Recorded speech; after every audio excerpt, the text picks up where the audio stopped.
عیسیٰ versus دجال۔ Future کی سب سے بڑی جنگ۔ آخر کس طرح دجال ٹیکنالوجی کا یوز کر کے لوگوں کو بہکائے گا اور کس طرح حضرت عیسیٰ علیہ السلام اس کا مقابلہ کریں گے، چلیں جانتے ہیں۔ جب امام مہدی دنیا کی سپر پاور سے لڑنے میں بزی ہوں گے تو چلو ہماری تقدیر کو پاتے ہیں۔ تو وہیں دوسری طرف خراسان میں سیریا اور عراق کے بیچ کسی علاقے سے دجال نکلے گا۔ دجال پہلے سے ہی اس دنیا میں موجود ہے۔ ایک دن نبی صلی اللہ علیہ وآلہ وسلم نے نماز کے بعد صحابہ سے فرمایا کہ میرے پاس ایک ایسا شخص آیا جو پہلے عیسائی تھا لیکن بعد میں اس نے اسلام قبول کر لیا۔ اس انسان کا نام تھا تمیم داری۔ وہ اپنے 30 ساتھیوں کے ساتھ سمندر میں سفر کر رہا تھا۔ تبھی سمندر میں ایک خطرناک طوفان آیا جس سے ان کا جہاز ایک مسٹیریس آئلینڈ پر پہنچ گیا۔ جب وہ لوگ وہاں پہنچے تو انہوں نے وہاں ایک بالوں سے بھرے ہوئے جانور کو دیکھا جس کے آگے اور پیچھے کے حصے کا ہی پتہ نہیں چل رہا تھا۔ تو انہوں نے اس سے پوچھا کہ تم کیا ہو؟ تو اس نے کہا میں الجساسہ ہوں۔ اس نے ان لوگوں کو ایک جگہ جانے کا کہا اور بتایا کہ وہاں ایک انسان تمہارا انتظار کر رہا ہے۔ تو تمیم اور اس کے ساتھی وہاں پہنچے اور انہوں نے ایک بڑے انسان کو دیکھا جو کہ زنجیروں میں جکڑا ہوا تھا۔ اس کے ہاتھ پاؤں سب زنجیروں سے بندھے ہوئے تھے۔ اس نے تمیم اور اس کے ساتھیوں سے کہا مجھے بیسان کے درختوں کے بارے میں بتاؤ۔ تو انہوں نے کہا وہ پھلوں سے بھرے ہوئے ہیں۔ تو اس نے کہا وہ بہت جلد پھل دینا چھوڑ دیں گے۔ پھر اس نے کہا مجھے گلیلی کے سمندر کے بارے میں بتاؤ۔ تو انہوں نے کہا کہ اس میں بہت سارا پانی ہے۔ اس پر اس نے کہا بہت جلد وہ خشک ہو جائے گا۔ پھر اس نے کہا مجھے زغر کے چشمے کے بارے میں بتاؤ۔ تو انہوں نے کہا کہ وہ تو پانی سے بھرا ہوا ہے۔ تو اس نے کہا وہ بھی بہت جلد خشک ہو جائے گا۔ پھر اس نے کہا مجھے اس نبی کے بارے میں بتاؤ، اس نے کیا ہے؟ تو ان لوگوں نے اسے بتایا کہ وہ مکہ سے ظاہر ہو کر مدینہ چلا گیا ہے۔ تو اس نے پوچھا کیا عربیوں نے اس سے جنگ کی تھی؟ تو انہوں نے کہا ہاں، لیکن اگر وہ اسے فالو کرتے تو یہ ان کے لیے بہتر ہوتا۔ اس کے بعد اس انسان نے انہیں اپنا نام بتایا اور کہا میں ہوں مسیح اور بہت جلد میں نکلوں گا اور 40 دنوں میں پوری زمین کا سفر کروں گا، سوائے مکہ اور مدینہ کے، وہاں جانے کی مجھے اجازت نہیں دی جائے گی۔ اس کے بعد نبی صلی اللہ علیہ وآلہ وسلم نے صحابہ کو بتایا کہ وہ دجال تھا، یعنی کہ دجال پہلے سے اس دنیا میں موجود ہے لیکن بس اس کا ظہور ہونا باقی ہے۔ لیکن سب سے انٹرسٹنگ بات یہ ہے کہ جب دجال نے ان لوگوں سے پوچھا تھا کہ بیسان کے درخت کیسے ہیں تو انہوں نے کہا کہ وہ پھلوں سے بھرے ہوئے ہیں۔ تو دجال نے کہا کہ وہ بہت جلد پھل دینا چھوڑ دیں گے۔ بیسان آج فلسطین کے نارتھ میں ایک ہسٹوریکل شہر ہے جسے آج بیت شیعان کہا جاتا ہے۔ کمال کی بات یہ ہے کہ آج وہاں آبادی بڑھنے اور پانی کی کمی کی وجہ سے ایگریکلچرل ایکٹیویٹی کم ہوتی جا رہی ہے، خاص طور پر کھجور کے درخت جو کہ تقریباً ختم ہی ہو چکے ہیں۔ اسی طرح دجال نے کہا تھا کہ گلیلی کا سمندر بھی خشک ہو جائے گا۔ یہ سمندر آج اسرائیل اور فلسطین کے لیے فریش واٹر کا ایک بہت بڑا ذریعہ ہے جسے لیک ٹائبیریس بھی کہا جاتا ہے، لیکن پچھلے 50 سالوں سے اس کا واٹر لیول ڈینجرس لیول تک نیچے جا رہا ہے۔ اسرائیل کی حکومت نے کئی بار وارننگ دی ہے کہ کلائمیٹ چینج اور اوور یوز کی وجہ سے یہ خشک ہو سکتا ہے۔ اسی طرح دجال نے کہا تھا کہ زغر کا چشمہ بھی خشک ہو جائے گا جو کہ آج جارڈن کے ڈیڈ سی کے قریب ہے۔ اس علاقے کا سپرنگ سسٹم بھی کلائمیٹ چینج اور مس مینجمنٹ کی وجہ سے کمزور ہوتا جا رہا ہے اور جارڈن کی وادیوں کے کئی چشمے پہلے ہی خشک ہو چکے ہیں اور کئی ویک ہو چکے ہیں۔ تو دجال کا آنا بہت قریب ہے اور یہ بات خود یہ یہودی کہتے ہیں جو کہ اسے اپنا مسیحا مانتے ہیں۔ یہ ویڈیو دیکھو، اس میں یہ جو انسان آپ دیکھ رہے ہو یہ ہے ریبائے۔ یہ یہودیوں کا ایک کافی بڑا اسکالر ہے اور یہ کوئی عام انسان نہیں ہے بلکہ اس کے امریکن پریزیڈنٹ ڈونلڈ ریگن کے ساتھ بڑے اچھے ریلیشنز تھے۔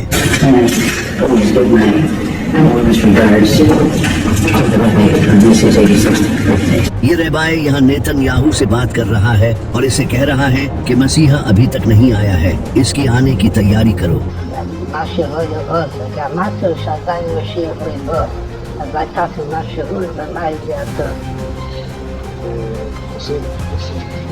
یہ ریبائے آج کے اسرائیلی پریزیڈنٹ نیتن یاہو کو یہ سب کہہ رہا ہے اور اسی وجہ سے نیتن یاہو فلسطین میں یہ قتل عام مچا رہا ہے اور گریٹر اسرائیل بنانے کے پیچھے پڑا ہے۔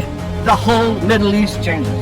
आप ये जानकर हैरान हो जाओगे कि ये नेतन्याहू वही इंसान है जो कि दज्जाल के आने का रास्ता बनाएगा, और ये बात यहूदियों के कई बड़े स्कॉलर्स मानते हैं, जैसा कि ये डोर बार लीब जो कि एक जूविश बिब्लिकल रिसर्चर है, इसका ये मानना है कि नेतन्याहू का ताल्लुक ज़करिया में लिखे हाउस ऑफ नाटन से है। ये दज्जाल से पहले आने वाला लीडर होगा। यहूदी इसे बाइबल में लिखे नेतन और शीनी से एसोसिएट करते हैं। इसी तरह यहूदियों के इसी रहबाए ने रिपोर्टेडली नेतन को खुद ये बताया है कि वो इसराइल का वही लीडर है जो इनके मसीहा यानी कि दज्जाल को इसका असा देगा।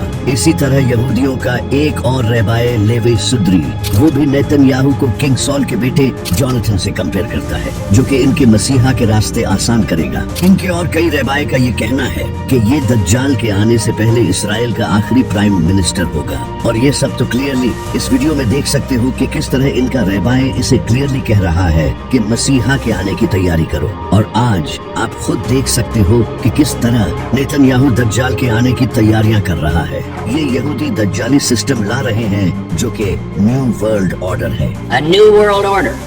A new world order. यानी कि पूरी दुनिया में एक ही हुकूमत, Where diverse nations are drawn together in common cause. एक ही currency. We will have the kind of global governance that is necessary to ensure the stability and transparency of markets. और एक ही मजहब होगा जो कि आज होता नजर आ रहा है, जैसा कि इस वक्त अमेरिका पूरी दुनिया को कंट्रोल करने की कोशिश कर रहा है। We are America, second to none, and we own the finish line. Middle east पर ऑलरेडी अमेरिका का कंट्रोल है, सिवाय ईरान के। यूरोप पूरा अमेरिका के साथ खड़ा है, जो कि आज आप यूनाइटेड नेशंस की शक्ल में देख सकते हो, जहां कई बड़े कंट्रीज एक ही ऑर्गेनाइजेशन के अंडर हैं। और इंटरनेशनल मॉनेटरी फंड को तो सबसे ज्यादा अमेरिका ही कंट्रोल करता है, यानी कि पूरी दुनिया में सिर्फ एक ही हुकूमत होगी, जो कि आज मोस्टली अमेरिका की ही है। The 21st century is going to be the American century. इसी तरह पूरी दुनिया में एक ही करेंसी होगी, जो कि आज के टाइम में डॉलर है। और हर कंट्री की आज ये मजबूरी है कि इसे डॉलर में ही ट्रेड करना होगा। बड़े से बड़े कंट्रीज जैसा कि रशिया और चाइना भी डॉलर के मोहताज हैं, और इस डॉलर को भी अमेरिका ही कंट्रोल करता है। अगर अमेरिका किसी कंट्री पर सैंक्शंस लगा दे तो एक झटके में उस कंट्री की कमर टूट जाएगी। We're making a fortune with tariffs. $2 billion a day. Do you believe it? I was told $2 billion a day. इस वजह से अमेरिका के खिलाफ कोई खड़ा नहीं होता। इसके अलावा कैश को खत्म करके डिजिटल करेंसी को इंट्रोड्यूस कराया जा रहा है, और क्रिप्टो करेंसी जैसा कि बिटकॉइन को आज पूरी दुनिया की गवर्नमेंट्स एक्सेप्ट कर रही हैं। I became a fan of crypto. पूरी दुनिया में डिजिटल आईडीज और सर्वेलेंस सिस्टम लाया जा रहा है, जहां हर इंसान का डेटा हुकूमत के पास है। बायोमेट्रिक्स, आईडी कार्ड्स, इन सब से हुकूमत हर इंसान के बारे में जानती है। तो ये दज्जाली निजाम आज पूरी दुनिया में तेजी से बढ़ रहा है। इस सब के बाद एक दिन दज्जाल खुरासान से निकलेगा और इन इलाकों में अपना फितना फैलाना शुरू करेगा। वो मुर्दों को जिंदा करके लोगों को दिखाएगा और लोग उसे खुदा मानने लगेंगे। जिस साल दज्जाल आएगा उस साल बारिशें बहुत कम होंगी और पूरी दुनिया में ड्राउट होगा, फसलें नहीं उगेंगी और फूड की काफी शॉर्टेज होगी। लोग भूखे मर रहे होंगे। वो जहाँ चाहेगा बारिश बरसाएगा और जमीन को कहेगा तो जमीन इसके लिए सब्जियां उगाएगी, यानी कि वो नेचर को कंट्रोल करेगा। और ये सब वो एक टेक्नोलॉजी का यूज करके करेगा जिसे आज हम क्लाउड सीडिंग कहते हैं। Also cloud seeding. इस टेक्नोलॉजी को आज कई कंट्रीज यूज कर रहे हैं, जैसा कि दुबई, सऊदी अरब, चाइना और अमेरिका। इस टेक्नोलॉजी का यूज करके उन इलाकों में भी बारिश करवाई जा सकती है जहां फसलें नहीं उगती। इसी वजह से अरब कंट्रीज इस टेक्नोलॉजी पर हेवी इन्वेस्टमेंट कर रहे हैं, क्योंकि वहां बारिशें बहुत कम होती हैं। इसमें प्लेन्स के थ्रू बादलों में पार्टिकल्स छोड़े जाते हैं जिससे बारिश होती है। पाकिस्तान ने भी क्लाउड सीडिंग का यूज करके बारिश करवाई थी। आज अल्हम्दुलिल्लाह पाकिस्तान की पहली आर्टिफिशियल रेन हो गई है। और इसी तरह दज्जाल भी मोस्ट लाइकली इसी टेक्नोलॉजी का यूज करके मौसम को कंट्रोल करेगा। इसी तरह दज्जाल मुर्दों को जिंदा करेगा। इमाम जाफर सादिक अलैहिस्सलाम ने फरमाया, दज्जाल एक इंसान से कहेगा कि अगर मैं तुम्हारे माँ बाप को जिंदा कर दूं तो क्या तुम मुझे खुदा मान लोगे? तो वो इंसान कहेगा हाँ, इसके बाद 2 शैतान इसके माँ बाप के रूप में आएंगे और उसे कहेंगे कि ये तुम्हारा खुदा है, इसे फॉलो करो। तो वो ये सब शायद से AI का यूज करके ही करेगा। जिस तरह आज AI का यूज करके आप किसी भी इंसान का face exact same to same बना सकते हो और यहाँ तक कि इसकी आवाज भी क्लोन कर सकते हो। इसके अलावा होलोग्राफिक प्रोजेक्शन टेक्नोलॉजी से तो आप किसी इंसान को भी क्लोन करके अपने सामने खड़ा कर सकते हो और इससे बात तक कर सकते हो। आज AI ग्लासेस से ये चीज आपके सामने हो रही है। The next generation of Ray-Ban Meta smart glasses. और इसी तरह रोबोटिक टेक्नोलॉजी भी काफी प्रोग्रेस कर रही है, जिससे फ्यूचर में काफी रियलिस्टिक रोबोट्स भी बनाए जा सकते हैं। लेकिन जो सबसे कमाल की टेक्नोलॉजी है वो है न्यूरालिंक। Neuralink. ये कंपनी ऐसी चिप्स डेवलप कर रही है जिसे इंसानों के ब्रेन में लगाकर उनके ब्रेन की कैपेबिलिटीज बढ़ाई जा सके। अब अगर किसी इंसान के ब्रेन में ऐसी चिप्स लगा दी जाए जिससे इसे किसी भी तरह का इल्यूजन दिखाया जा सके, तो इसे ये भी दिखाया जा सकता है कि इसके सामने इसके पेरेंट्स जिंदा हो रहे हैं। और कमाल की बात तो ये है कि न्यूरालिंक ने इसे ह्यूमन पर सक्सेसफुली टेस्ट भी कर लिया है और अब वो इसे और ह्यूमंस पर टेस्ट करने वाले हैं। दज्जाल भी इनमें से किसी एक टेक्नोलॉजी का यूज करके इल्यूजन क्रिएट करेगा। इसके साथ 70,000 यहूदी होंगे और इसके फॉलोअर्स में ज्यादातर औरतें और गरीब लोग होंगे जिनके पास ज्यादा इल्म नहीं होगा, और कई मुसलमान भी इसे अपना खुदा मान लेंगे जिन्हें दज्जाल का पता भी होगा, लेकिन फिर भी वो इस फितने में आ जाएंगे। नबी सल्लल्लाहु अलैहि वसल्लम ने फरमाया था कि आदम से लेकर दज्जाल तक इससे बड़ा फितना कभी नहीं आया और कोई ऐसा नबी नहीं गुजरा जिसने अपनी कौम को दज्जाल से वार्न न किया हो। ये इतना बड़ा फितना होगा, यहाँ तक कि नबी सल्लल्लाहु अलैहि वसल्लम भी अपनी नमाजों में दज्जाल के फितने से अल्लाह की पनाह मांगा करते थे। इसी वजह से आप सल्लल्लाहु अलैहि वसल्लम ने फरमाया था कि जो भी दज्जाल के बारे में सुने वो इससे दूर रहे, क्योंकि अगर कोई इंसान खुद को मोमिन समझकर इसका मुकाबला करने भी आया तो फिर भी वो इसके साथ मिल जाएगा। ये इतना बड़ा फितना होगा क्योंकि इसके पास भी अपनी जन्नत और दोजख होगी। इसकी दोजख हकीकत में जन्नत होगी और जन्नत हकीकत में दोजख होगी, यानी कि ये एक इल्यूजन होगा जो कि वो होलोग्राफिक प्रोजेक्शन और AI टेक्नोलॉजी का यूज करके दिखाएगा। दज्जाल के इस फितने में लाखों लोग आने लगेंगे और वो पूरी दुनिया में हर जगह जाएगा सिवाय मक्का और मदीना के। वहाँ वो एंटर नहीं हो पाएगा क्योंकि ये पाक जगहें हैं। नबी सल्लल्लाहु अलैहि वसल्लम ने फरमाया दज्जाल हवा की तरह तेज सफर करेगा। वो एक सफेद गधे पर सवार होगा जिसके कानों के बीच 40 बाजू जितना फासला होगा, जो कि ऑफ कोर्स एक प्लेन होगा जो कि इंसेनली फास्ट होगा। और आप ये भी जानते हो कि आज दुनिया के 99% प्लेन्स व्हाइट कलर के होते हैं, तो वो गधा एक्चुअली एक प्लेन ही होगा जिस पर दज्जाल सफर करेगा। इसकी एक आंख कानी होगी और इसके माथे पर काफिर लिखा होगा। दज्जाल पूरी दुनिया में फितना फैला रहा होगा और वहीं दूसरी तरफ इमाम मेहदी कॉन्स्टेंटिनोपल को फतह करने के बाद दुनिया के सबसे पावरफुल इंसान बन चुके होंगे। आज हम दुनिया को झूठे और जालिम देवता से निजात दिला रहे हैं। तभी उन्हें खबर मिलेगी कि दज्जाल ने मुसलमानों के घरों पर कब्जा कर लिया है, तो इमाम मेहदी अपनी फौज के साथ फुल स्पीड से सीरिया की तरफ जाएंगे। लेकिन जब वो वहाँ पहुँचेंगे तो दज्जाल सीरिया पर कब्जा कर चुका होगा। अब इमाम मेहदी के सामने दज्जाल जैसी ताकत होगी जिससे इनके लिए लड़ना काफी डिफिकल्ट होगा। तब अल्लाह एक ऐसे इंसान को इस दुनिया में भेजेगा जो कि दज्जाल का मुकाबला करेगा, जिसे अल्लाह ने कुरान में अपनी रूह कहा है, हजरत ईसा अलैहिस्सलाम। वो दमास्कस की ईस्टर्न साइड पर सफेद मीनार वाली मस्जिद पर 2 फरिश्तों के परों पर हाथ रखे हुए उतरेंगे। उन्होंने जाफरान से रंगे हुए 2 कपड़े पहने होंगे। इनके सर से पानी के कतरे गिर रहे होंगे।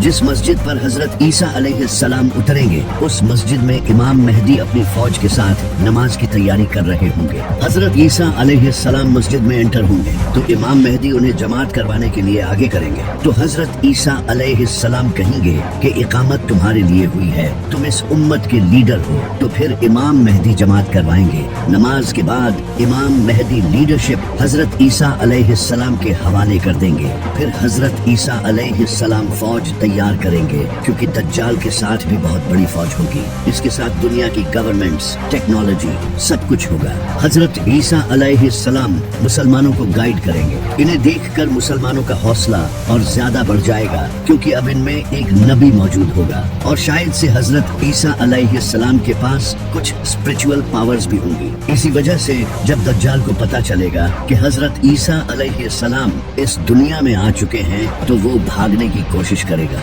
नबी सल्लल्लाहु अलैहि वसल्लम ने फरमाया, हजरत ईसा अलैहिस्सलाम को देखते ही वो नमक की तरह पिघलेगा और इसी तरह वो मकामे लुद पर पहुंचेगा और भागने की कोशिश करेगा। मकामे लुद जहां आज इसराइल का बेन गुरियन एयरपोर्ट है, यानी कि वो किसी प्लेन में भागने की कोशिश करेगा, लेकिन हजरत ईसा अलैहिस्सलाम वहीं उसे नेज़े से कत्ल कर देंगे, जिसके बाद इसका खून बहेगा और ये जाहिर हो जाएगा कि वो कोई खुदा नहीं बल्कि एक धोखेबाज इंसान था। इसका सारा हाई टेक इल्यूजन खत्म हो जाएगा। दज्जाल की मौत के बाद इसकी आर्मी भी कोलैप्स हो जाएगी।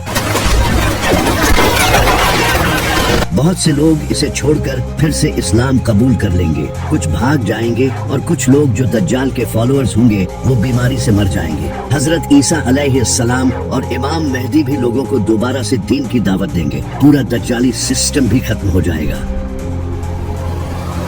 हजरत ईसा अलैहिस्सलाम उस वक्त दुनिया के सबसे बड़े लीडर बन चुके होंगे। वो नबी सल्लल्लाहु अलैहि वसल्लम की शरीयत के मुताबिक हुकूमत करेंगे। नबी सल्लल्लाहु अलैहि वसल्लम ने फरमाया, हजरत ईसा अलैहिस्सलाम इस दुनिया में इस तरह इंसाफ भर देंगे जिस तरह पहले ये दुनिया नाइंसाफी से भरी हुई थी।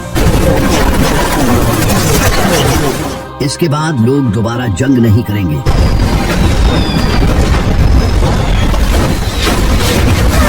दुनिया के डिफरेंट कंट्रीज और रिलीजन्स के दरमियान नफरत खत्म हो जाएगी, क्योंकि हजरत ईसा अलैहिस्सलाम क्रिश्चियनिटी को भी खत्म कर देंगे और तब सिर्फ इस्लाम ही पूरी दुनिया में होगा, जिसका जिक्र हमें कुरान में भी मिलता है। यहूद व नसारा हजरत ईसा अलैहिस्सलाम को कबूल कर लेंगे और उन्हें फॉलो करेंगे। हजरत ईसा अलैहिस्सलाम सुअर, शराब और दूसरी चीजों को हराम कर देंगे जिन्हें लोगों ने हलाल समझा होगा। इस वक्त हजरत ईसा अलैहिस्सलाम के पास दुनिया भर की दौलत होगी जो कि वो सारे इंसानों में बांट देंगे। ज़कात लेने वाला कोई नहीं होगा, गुर्बत खत्म हो जाएगी, जमीन फसल उगाना फिर से शुरू करेगी। नबी सल्लल्लाहु अलैहि वसल्लम ने फरमाया, भेड़िया बकरी के साथ रहेगा और बच्चा सांप के साथ खेलेगा, लेकिन वो इसे नुकसान नहीं पहुंचाएंगे। हर तरफ खुशहाली होगी। इमाम मेहदी भी हजरत ईसा अलैहिस्सलाम के साथ होंगे। वो अपने ज़हूर के बाद सिर्फ 7 या 8 साल तक ही इस दुनिया में रहेंगे, लेकिन हजरत ईसा अलैहिस्सलाम के नज़ूल के कुछ ही टाइम बाद इमाम मेहदी की वफात हो जाएगी। हजरत ईसा अलैहिस्सलाम इनका जनाजा पढ़ेंगे और इन्हें मदीना में दफन करेंगे। इमाम मेहदी की वफात के बाद हजरत ईसा अलैहिस्सलाम उम्रा और हज दोनों करेंगे।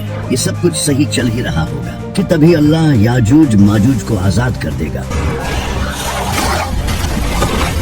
लेकिन ये सब जानने से पहले हमें आज से हजारों साल पीछे पर्सिया में जाना होगा, जब वहाँ एक नेक बादशाह की हुकूमत थी जिसका नाम था जुल्करनैन, जिनके पास काफी इल्म था और वो इंसाफ से हुकूमत करते थे। इस बादशाह को कुछ लोग साइरस द ग्रेट मानते हैं। जुल्करनैन ने डिफरेंट कबीलों और कौमों को अपने अंडर यूनाइट करना शुरू किया और वो पूरी दुनिया में अपने इस मिशन के लिए सफर करने लगे। वो वेस्ट और ईस्ट में भी गए। यूं ही सफर करते हुए वो एक वादी पहुँचे जो कि 2 पहाड़ों से घिरी हुई थी। वहाँ जुल्करनैन को कुछ लोग मिले जो कि एक डिफरेंट लैंग्वेज बोलते थे। उन्होंने जुल्करनैन से कहा कि हम याजूज माजूज से बहुत तंग हैं, वो पूरी दुनिया में फसाद फैला रहे हैं। क्या आप हमारे और इनके दरमियान एक दीवार खड़ी कर सकते हो? हम इसके बदले आपको कुछ पैसे भी देने को तैयार हैं। तो जुल्करनैन ने कहा कि मुझे मेरे रब ने जो दिया है वो इन पैसों से कहीं बेहतर है, मुझे बस तुम्हारी मदद चाहिए। तो इसके बाद जुल्करनैन ने इनकी मदद से लोहे को पिघलाकर दीवार बनाना शुरू की और इन 2 पहाड़ों के दरमियान एक बड़ी लोहे की दीवार बना दी और इससे याजूज माजूज इस दीवार के पार कैद हो गए।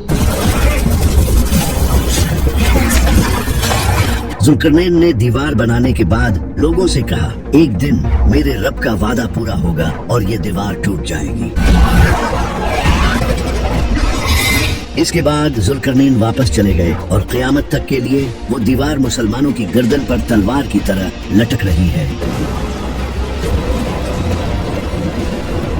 लेकिन इमाम मेहदी की वफात के बाद ये दीवार टूट जाएगी।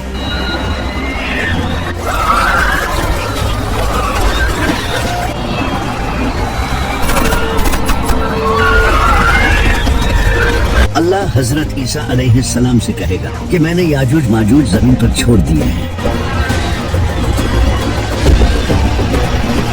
जिनसे कोई लड़ नहीं सकता, तो तुम मेरे बंदों को पहाड़ पर ले जाओ। तो हजरत ईसा अलैहिस्सलाम अपने साथियों को कुए तूर पर ले जाएंगे, वही पहाड़ जहाँ हजरत मूसा अलैहिस्सलाम ने अल्लाह से बात की थी। याजूज माजूज पूरी दुनिया में तबाही मचाएंगे। वो पानी, फसल और जानवरों तक को खा जाएंगे। वो समंदर के पास से गुजरेंगे तो अगले लम्हे समंदर खुश्क हो चुका, याजूज माजूज जमीन को तबाही से भर देंगे। दूसरी तरफ हजरत ईसा अलैहिस्सलाम अपने साथियों के साथ पहाड़ पर ठहरे होंगे, वहाँ उन्हें भूख प्यास का सामना करना पड़ेगा। तो हजरत ईसा अलैहिस्सलाम अपने साथियों के साथ अल्लाह से दुआ करेंगे और अल्लाह इनकी इस दुआ को कबूल कर लेगा।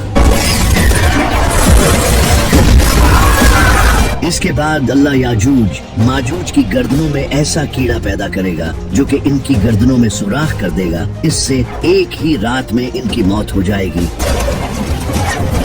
और पूरी जमीन इनकी लाशों से भर जाएगी। इसके बाद हजरत ईसा अलैहिस्सलाम दोबारा अल्लाह से दुआ करेंगे तो अल्लाह लंबी गर्दनों वाले परिंदे भेजेगा जो कि इनकी लाशों को उठाकर कहीं दूर ले जाएंगे, जिससे पूरी जमीन साफ हो जाएगी। इसके बाद इंसानियत का एक नया दौर शुरू होगा। हजरत ईसा अलैहिस्सलाम शादी करेंगे और इनके बच्चे भी होंगे। इसके बाद इनकी वफात हो जाएगी और उन्हें नबी सल्लल्लाहु अलैहि वसल्लम के बिल्कुल साथ मदीना में दफन किया जाएगा।